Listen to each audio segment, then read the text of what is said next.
Hello everyone, welcome to another film showcase from us here at No Input.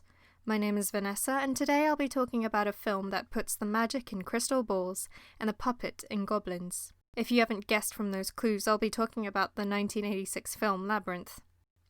Also, if you enjoy our content, please like and subscribe to our YouTube channel and turn on that notification bell. Let's get started. Now, why am I talking about such an old movie that gave you the creeps when you were a child? Well, Halloween was last month, and because of that I wanted to share some information that could possibly let you see the film with new eyes.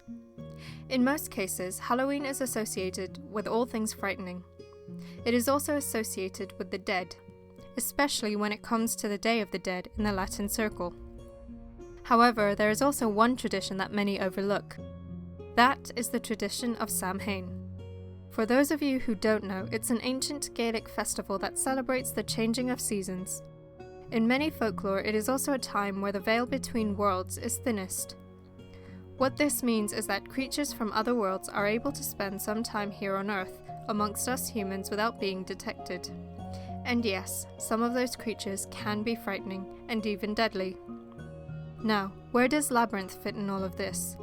Well, if you've been keeping up with the fandom, you'll know that many of us believe that the Goblin King, played by David Bowie, is Fae, meaning he's from the fairy realm. He's more like an elf, but without the grace or elegance of one. He's also more of a trickster and a little darker in origin, since he takes away those wished-away babies from their families and turns them into goblins.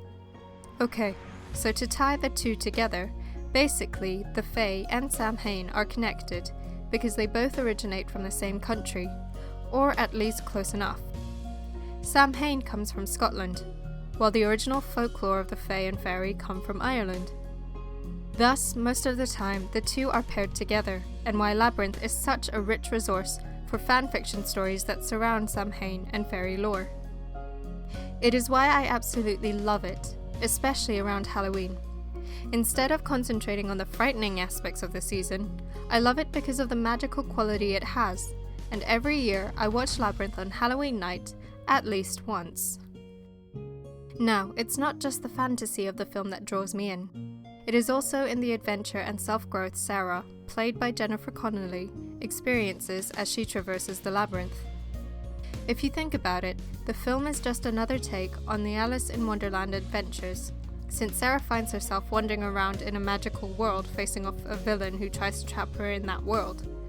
In comparison, Alice wanders around in Wonderland and tries to escape the tyranny of the Queen of Hearts, who wants to behead her for seemingly no reason at all. Of course, rather than trying to kill her like the Queen of Hearts wants to do to Alice, the Goblin King is trying to keep her and her baby brother in his world, since we know from the very beginning that the King of the Goblins fell in love with a girl. Not only that, the film is an excellent example of an early version of a woman's empowerment movement, since it tells the tale of a young girl discovering the hidden strength in her own character, as she faces off the many trials the labyrinth has to offer.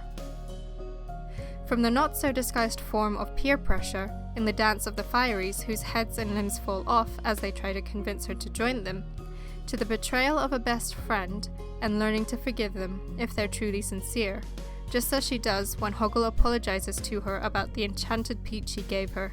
Sarah discovers the power of independence and maturity as she tries to make her way to the center of the labyrinth. It's a great lesson to learn, particularly for those young girls who are just about to discover their own roles in life and how to play them. So rather than just being a creepy puppet film with magic crystal balls, it's an empowering movie that teaches young girls to be independent. Not quite a film for Halloween, but as the original Samhain festival celebrates change, so too does this film.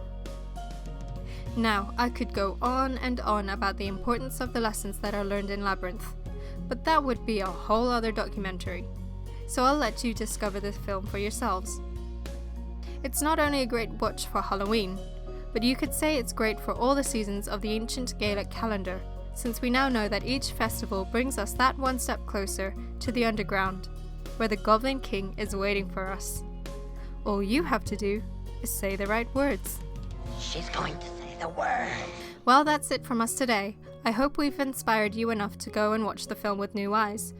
If you have watched it, let us know what you think about it in the comments below, and tell us what other fairy folklore you'd associate with the film, or what parts of the film are your favourites. Mine is the classically romantic ballroom peach dream Sarah has. Cheesy, I know, but I'm a romantic myself, sue me. Thank you for listening, and keep tuned for more content from us here at No Input. Bye.